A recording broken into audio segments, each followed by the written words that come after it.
Sensation, le MAG. Bonjour à tous et bienvenue sur Sensation en partenariat avec TV78. Je reçois aujourd'hui Régina Lecointe, secrétaire générale de la Maison de l'Europe des Yvelines et présidente de l'association de jumelage Saint-Germain-en-Laye à Schaffenbourg, et Marie-Raphaëlle Mignet, coordinatrice jeunesse et programme Erasmus. Bonjour. Bonjour. Bonjour. Alors la Maison de l'Europe des Yvelines a mis en place un projet à destination des jeunes, on va y revenir dans quelques instants. Avant cela, pouvez-vous nous présenter les missions quotidiennes de la Maison de l'Europe des Yvelines ?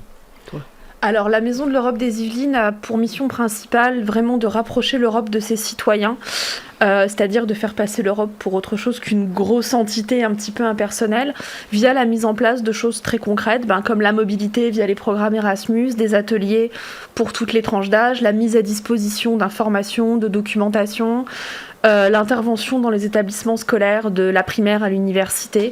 Voilà, c'est vraiment la mise en relation entre l'Union européenne et ses citoyens via une maison de l'Europe, sachant qu'on est 37 en France. Et alors aujourd'hui, est-ce que vous considérez que les jeunes sont assez intéressés par l'Europe et ses thématiques ? Je me retourne vers vous, Régina. J'aurais aimé plus, davantage, si un petit peu, surtout une fois on les a impliqués dans un de nos projets. Ça commence, du coup, ça les intéresse et surtout on trouve que c'est extrêmement important parce qu'on parle de leur avenir. Et quand je me regarde, moi, mon avenir est derrière moi.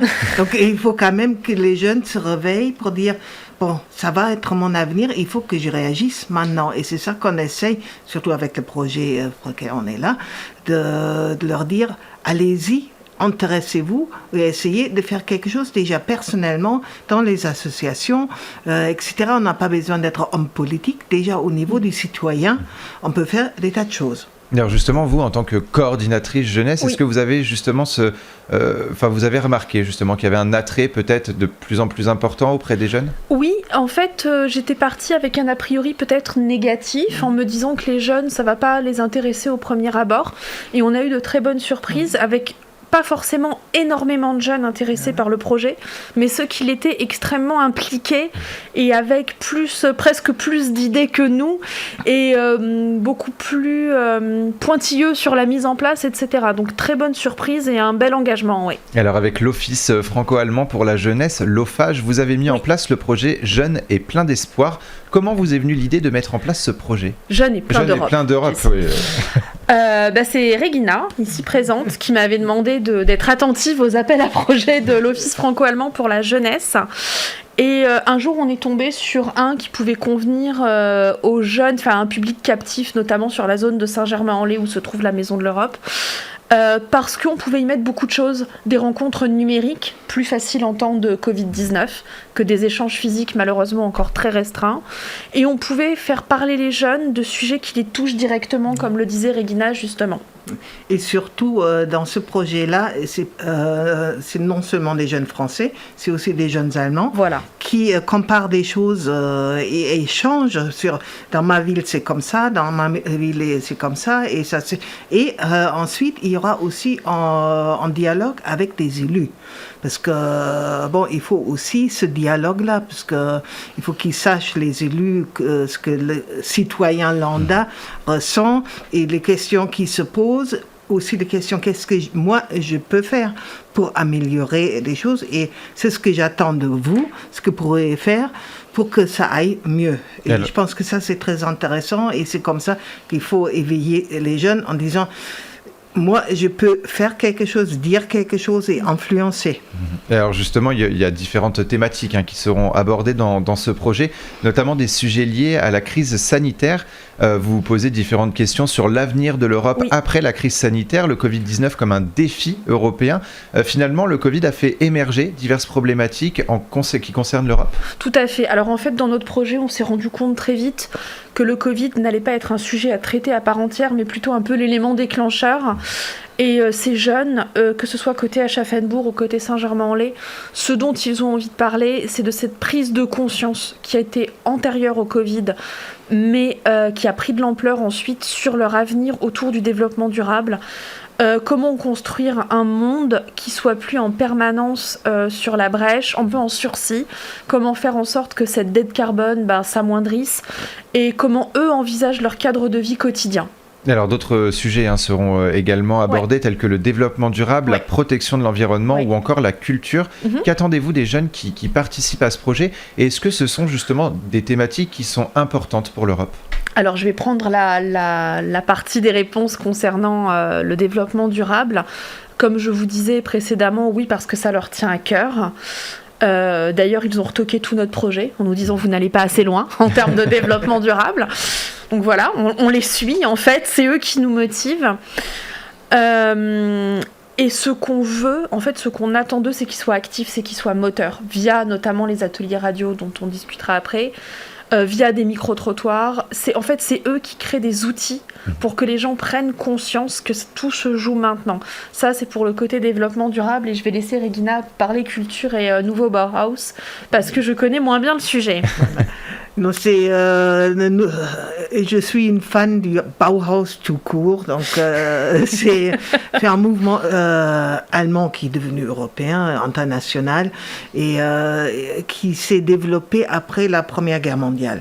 Là aussi, c'était dans des circonstances, il y a un nouveau monde qui s'est fait, l'Empire a chuté, une démocratie a essayé de s'installer, la République de Weimar, et les artistes ont dit, surtout les architectes, il faut faire autre chose. Il faut que ça soit que nous on sert les citoyens pour lui rendre son habitat agréable, utile, etc. Et donc c'était tout nouveau et c'était vraiment très. Il y avait beaucoup des relieurs, des machins avant, et là c'était déployé, mais vraiment pour être utile. Alors dans ce projet, vous en aviez parlé justement un petit peu tout à l'heure, vous êtes en collaboration avec la ville d'Aschaffenbourg, ville jumelle de Saint-Germain-en-Laye. Vous souhaitez du coup que les jeunes Allemands et les jeunes Français justement échangent et peut-être trouvent des solutions pour faire avancer l'avenir de l'Europe ? Oui, je voudrais déjà, en tout cas c'est ce qu'on avait prévu, que chaque groupe, les Allemands comme les Français, explorent leur propre ville. En disant voilà, ça c'est bien, ça c'est pas bien, ça c'est on aimerait bien, et qu'ils comparent aussi en disant voilà, chez moi c'est comme ça, et chez moi c'est comme ça, et qu'après qu'ils peuvent faire des réflexions en commun et qui pourront c'est ce qu'on avait prévu, j'espère que ça va se faire, de les amener pendant la présidence française au Parlement européen à Strasbourg pour discuter avec des parlementaires allemands et français en disant voilà, nous on voit notre avenir comme ça. Que ce soit au niveau de ma ville, que ce soit au niveau de mon travail, etc. Mais qui se projettent déjà dans l'avenir et qui cherchent aussi des interlocuteurs avec lesquels ils parlent. Parce que de faire ça tout seul, c'est bien gentil, mais il faut aussi communiquer là-dessus et qu'il faut que les vieux sachent que les jeunes veulent et dans quelle direction ils voudraient bien qu'ils aillent. Et alors justement, pour accompagner les jeunes dans ce projet, vous organisez des webinaires, des rencontres ou encore des ateliers radio. Alors qu'est-ce qui sera demandé aux jeunes justement pendant ces webinaires et ces ateliers radio ? Alors au niveau des ateliers radio, ils en ont déjà eu un sur les 2 programmés avec Radio Sensation et l'idée était de leur donner les outils matériels. Ils ont les idées mais ils n'ont pas les outils parce que c'est un métier, la radio. Pour interviewer des gens, pour rédiger des brèves, des articles, savoir mettre en forme en fait tout ce qui leur passe par la tête. Un deuxième est prévu en octobre. Et là, ils ont 2 ateliers prévus au cours du mois de septembre, justement avec un maire adjoint, un conseiller municipal de Saint-Germain-en-Laye en charge de l'urbanisme, du mieux vivre ensemble, etc., qui va leur faire redécouvrir la ville via un œil neuf, via un nouveau prisme, pour qu'ils puissent se réapproprier un petit peu les lieux et donner de nouvelles idées. Il va y avoir des clean challenge, il va y avoir d'autres débats en ligne avec les Allemands. En fait, il y a beaucoup de choses à faire en un laps de temps assez court, ce qui finalement permet d'être très efficace et de concentrer sur une période brève en arrivant à des résultats concrets. Alors, voilà. Il nous reste un tout petit peu de temps. À demi-parcours, quel bilan pouvez-vous faire justement de ce projet ? Alors je me répète, mais je tiens quand même à leur tirer mon chapeau. J'espère qu'un jour ils viendront ici en interview. Un bilan très positif par rapport aux jeunes. Un truc très très bête, quand on cherche à mobiliser des lycéens, c'est ah bah non, j'ai cours, ou j'ai ci, ou j'ai mi. Alors, ça arrive, et on trouve des solutions, mais là, c'est au fait, on a eu des idées, on pourrait se revoir. Donc, je dis non, mais nous, on n'a plus le temps. Donc, on voit que la jeunesse, finalement, s'intéresse beaucoup. Merci beaucoup, Régina Lecointe et Marie-Raphaël Minier, d'avoir été avec nous. Et pour revoir ou réécouter cette émission, rendez-vous sur notre site et application Radio Sensation.